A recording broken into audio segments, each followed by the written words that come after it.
Assalamualaikum warahmatullahi wabarakatuh. Perkenalkan, nama saya Dewi Salvika Gini dari program studi Pendidikan Bahasa dan Sastra Indonesia Universitas Munawarman dengan NIM 230507608. Jadi di sini saya akan membahas tentang hubungan intertekstual.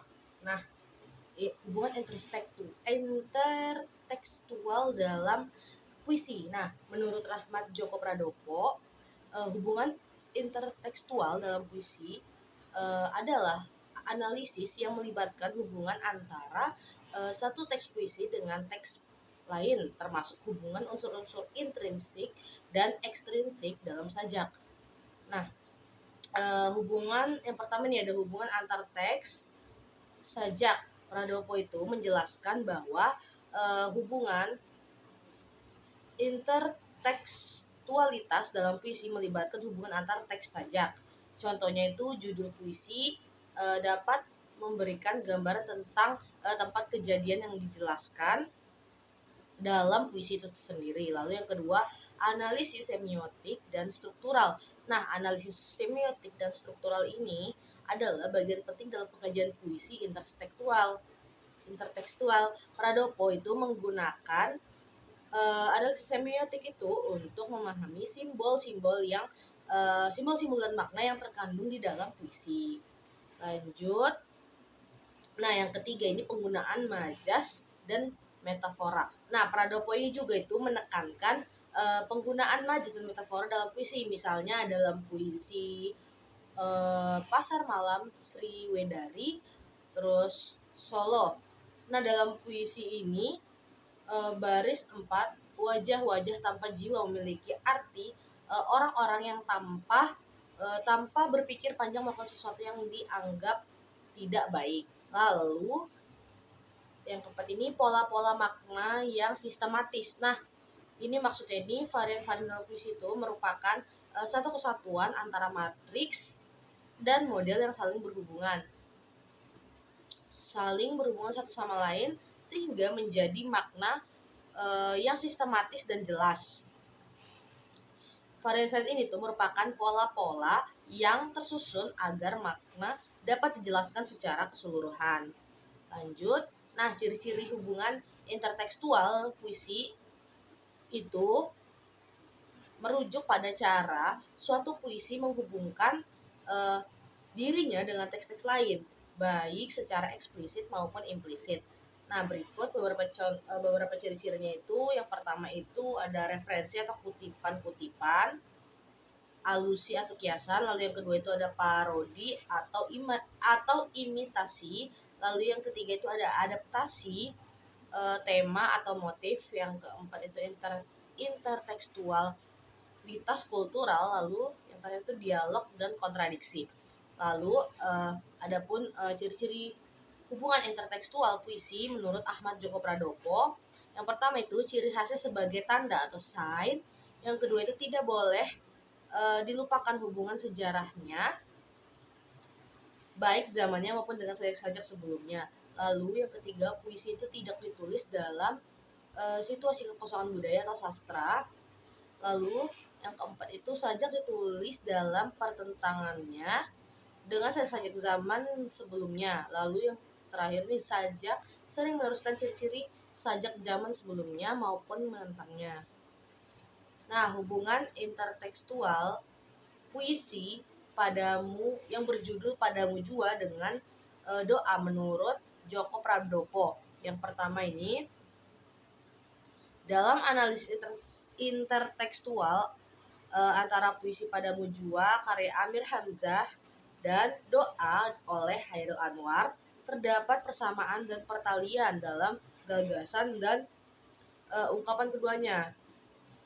Contohnya ini kan pada ungkapan ini, Padamu Jua menggambarkan si aku yang kecewa tetapi akhirnya kembali kepada Tuhan karena kesetiaannya.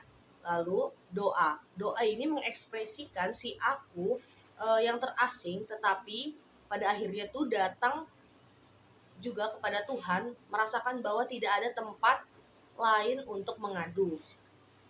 Nah, kedua puisi ini menggunakan metafora lilin untuk menggambarkan Tuhan dengan Hairil Anwar mengadaptasi metafora Amir Hamzah. Nah, si aku dalam puisi Padamu Jua ini dan doa mengalami kesulitan dan memahami Tuhan, tetapi akhirnya menemukan ketenangan dengannya.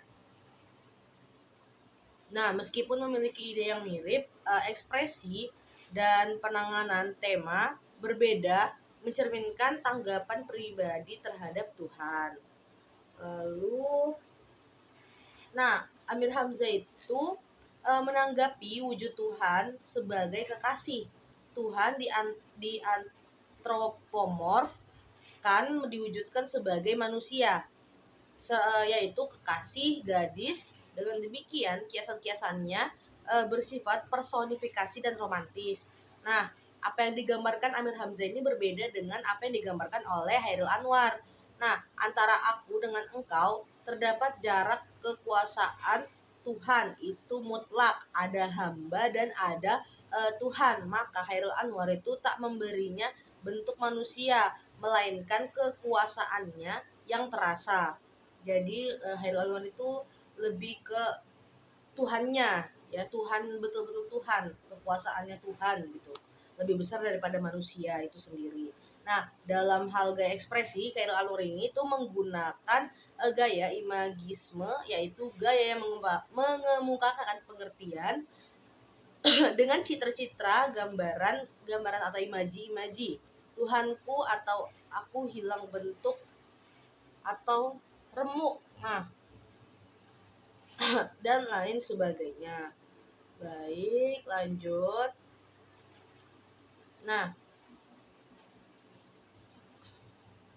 selanjutnya ini ada hubungan intertekstual puisi dalam matamu dengan sajak putih menurut Djoko Pradopo. Nah, yang pertama ini dari tema. Nah, kedua puisi tersebut ini membahas tema cinta, tetapi dengan pendekatan yang berbeda. Dalam puisi pada puisi dalam matamu mengangkat cinta yang lebih universal dan menyentuh sisi keindahan yang sederhana dan tenang. Sementara pada puisi Sajak Putih lebih menekankan pada cinta yang lebih intens dan penuh gairah. Lalu yang kedua ini gaya bahasa. Nah, gaya bahasa Sapardi dalam puisi yang berjudul Dalam Matamu ini menggunakan gaya bahasa yang lembut dan sederhana dengan metafora yang halus untuk menyampaikan perasaan. Sementara itu kalau Hairil Anwar ini uh, pada puisinya yang berjudul Sajak Putih lebih eksplisit dan menggunakan diksi yang kuat dan tegas. Nah, Djoko Pradopo mungkin melihat intertekstual dalam cara kedua penyair ini menggunakan simbol-simbol yang berbeda untuk menyampaikan esensi cinta.